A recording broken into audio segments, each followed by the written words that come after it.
시청자 여러분 반갑습니다. 정의화입니다. 오늘은 제가 이번 비상계엄 사태와 그리고 개헌에 대한 말씀을 좀 드리고 싶기 때문에 시청자 여러분보다는 국민 여러분에게라고 말씀을 드리고 싶습니다. 이번 12월 3일 날 밤에 아주 느닷없는 정말 마른 하늘에 벼락 같은 날벼락 같은 그런 비상계엄 선포가 있었습니다. 그리고 이제 14일이 지났습니다만 그동안에 탄핵이 되고 대통령은 이제 직무가 정지가 되고 그리고 한덕수 국무총리께서 대통령 권한 대행을 맡게 되었습니다.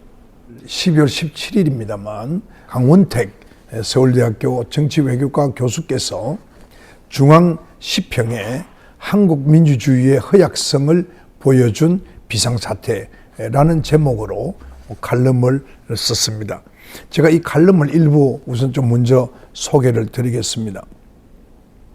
애당초 일어나서도 안 되고 일어날 수도 없는 일이 생겨났다.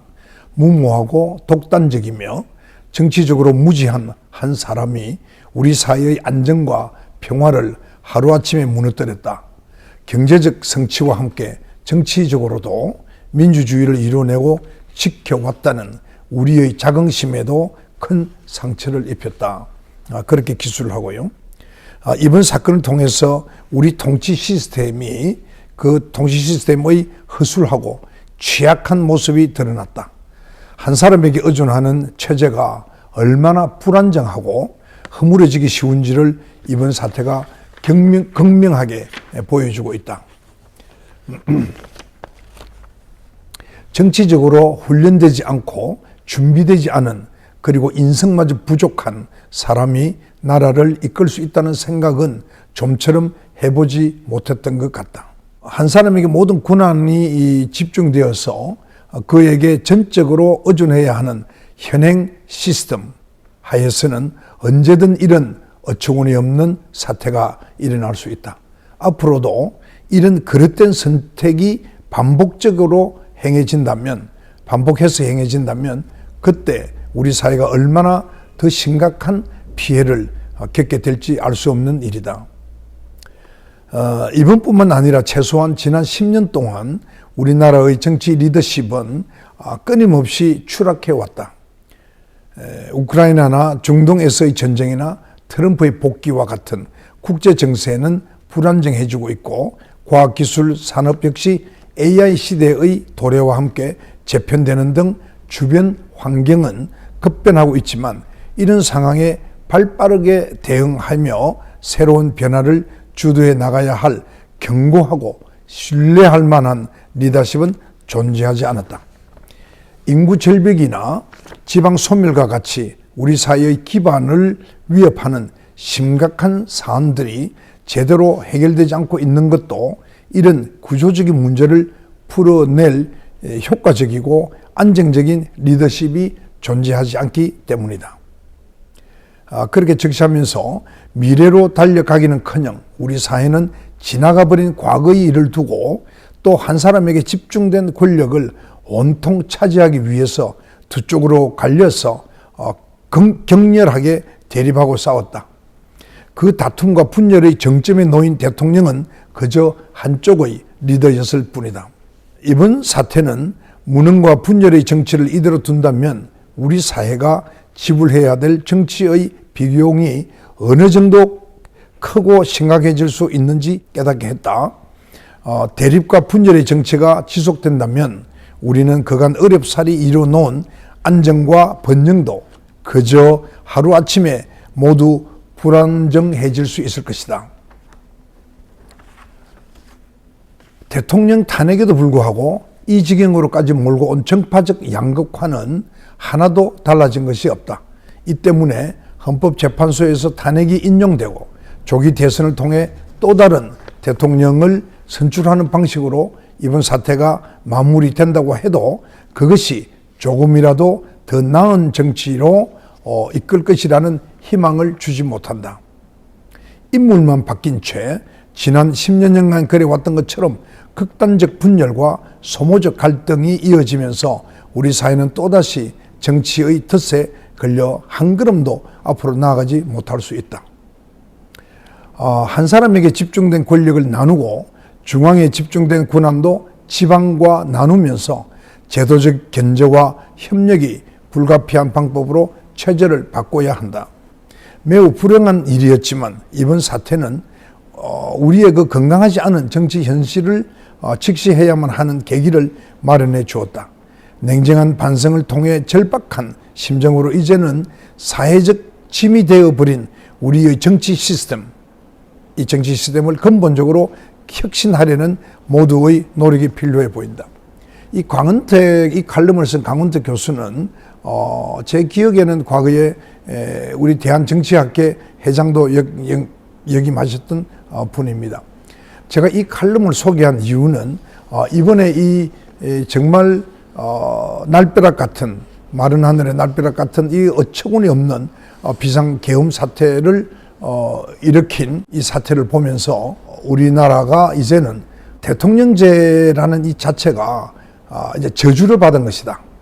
그러니까 1987년 이후에 제 기억에는 윤석열 대통령이 8번째 대통령인데 모두가 다 실패했다고 볼 수가 있습니다.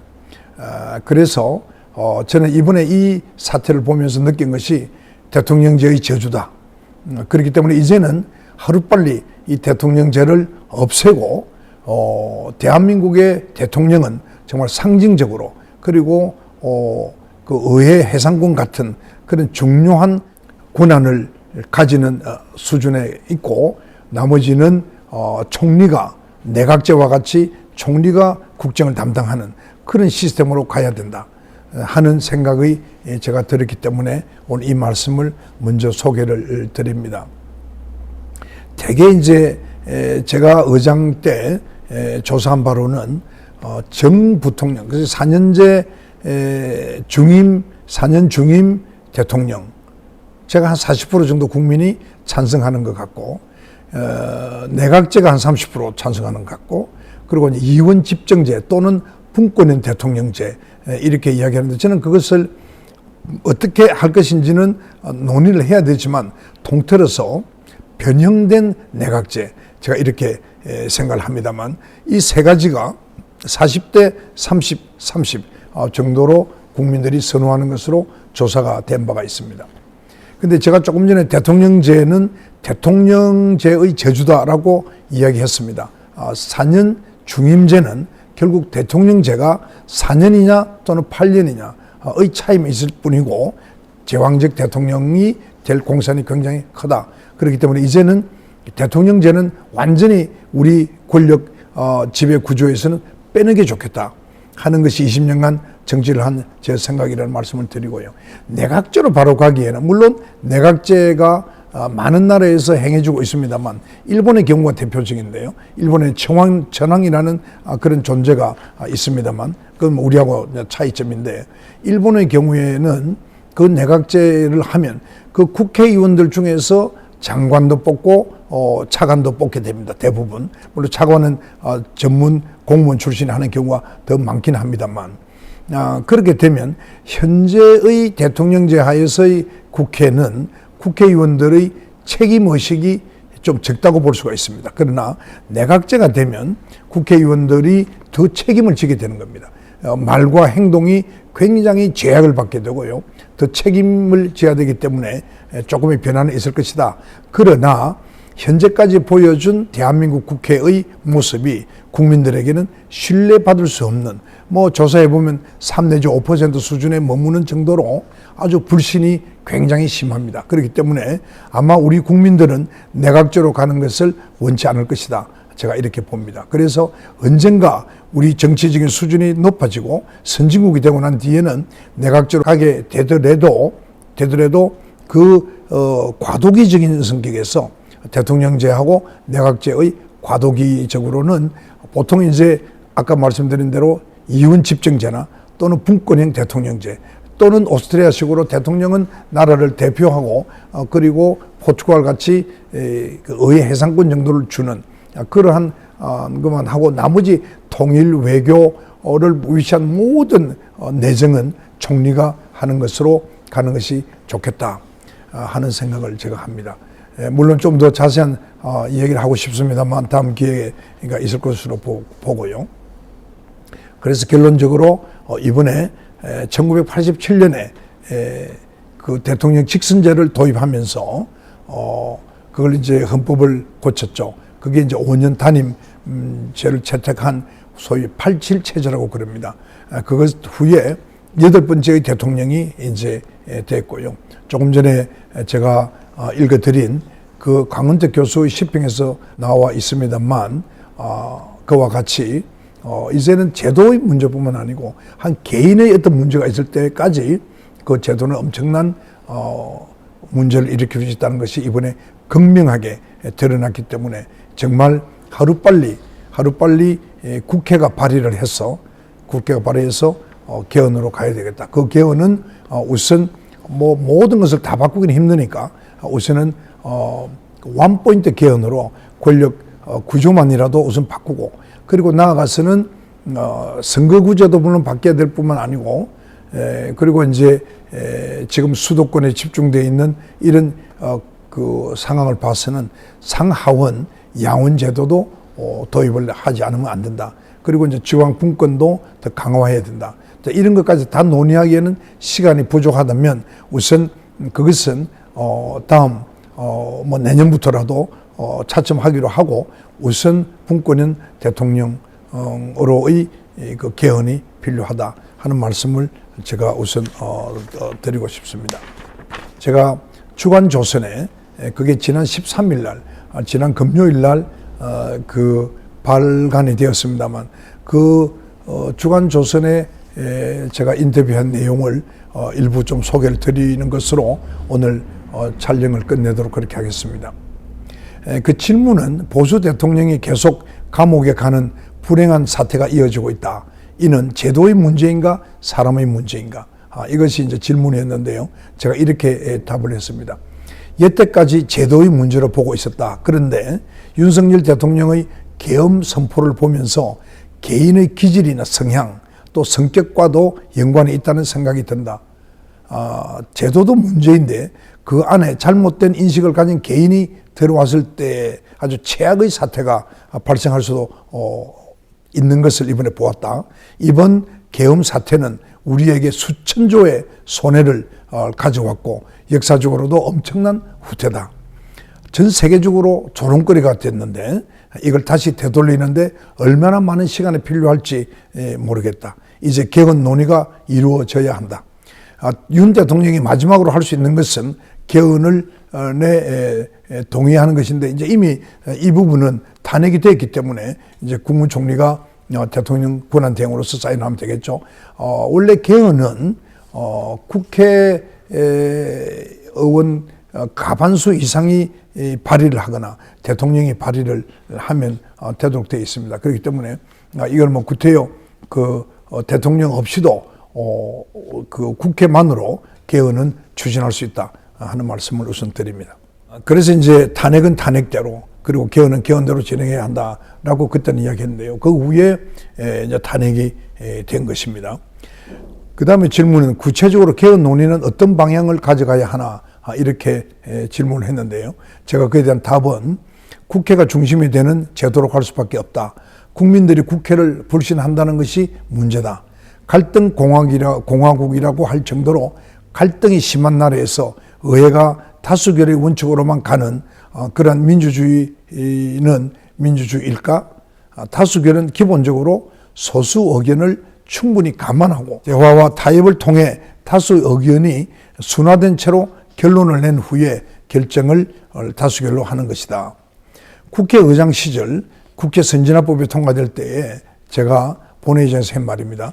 대화와 타협이 없으면 앞으로 식물국회가 될 것이라고 강하게 경고했는데 지금 보니 옛날 동물국회보다도 더 나쁘지 않는가. 다수가 마음대로 하는 것이 민주주의가 아닌데 그 문화가 완전히 실종되었다. 이걸 국민들이 보고 있다. 민주당이 국민에게 사랑받는 정당이 되고 싶다면 절차를 지키고 수기를 하고 소수 의견을 충분히 감안하는 대화와 타협의 의회로 빨리 바꿔야 한다 제가 그렇게 생각을 했고요. 내각제가 되면은 장차관을 의원이 하게 되고 당에 엄청난 책임이 부여되므로 지금은 국민들이 의원들을 불신하지만 언젠가는 내각제로 바뀌게 되면 의원들의 자세가 달라질 것이다. 물론 헌법만 바꿔서는 되는 것이 아니다.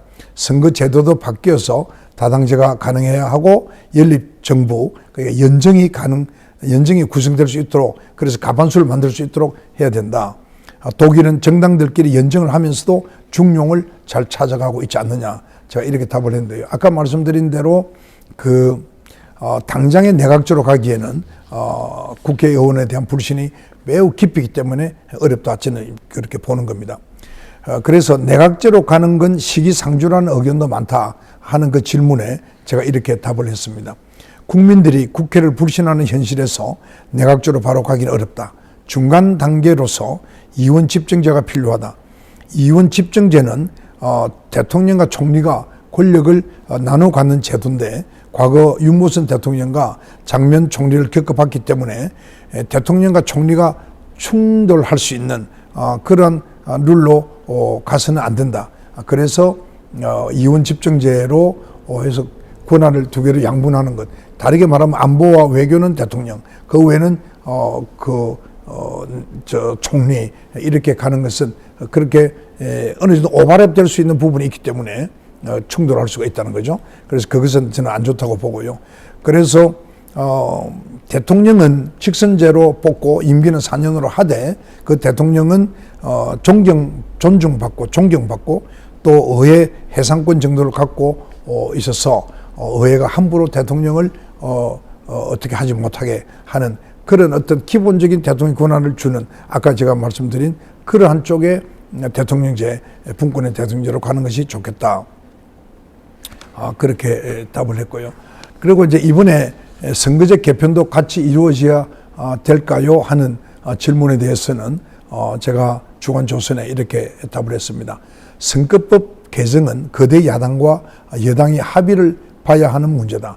그런데 2019년에 자유한국당을, 그 당시 자유한국당이 이제 옛날에 제가 의장할 때 새누리당이죠. 지금 국민의힘 전신입니다.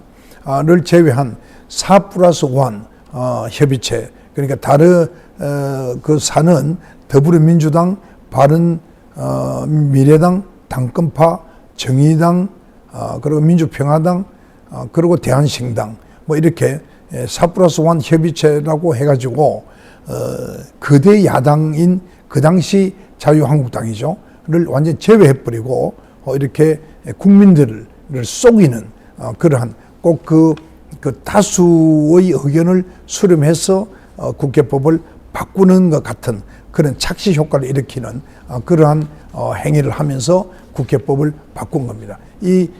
선거법을 바꾼 겁니다. 이 선거법이라는 것은 선거에 대한 게임의 룰이기 때문에 거대 야당을 젖혀버리고 협의를 한다는 것은 그 자체가 있을 수가 없습니다. 저는 그것이 그 당시에 그 국회의장의 결정적인 잘못이다라고 생각을 하고 있고요. 그로 인해서 위성정당이 지금 생겼지 않습니까?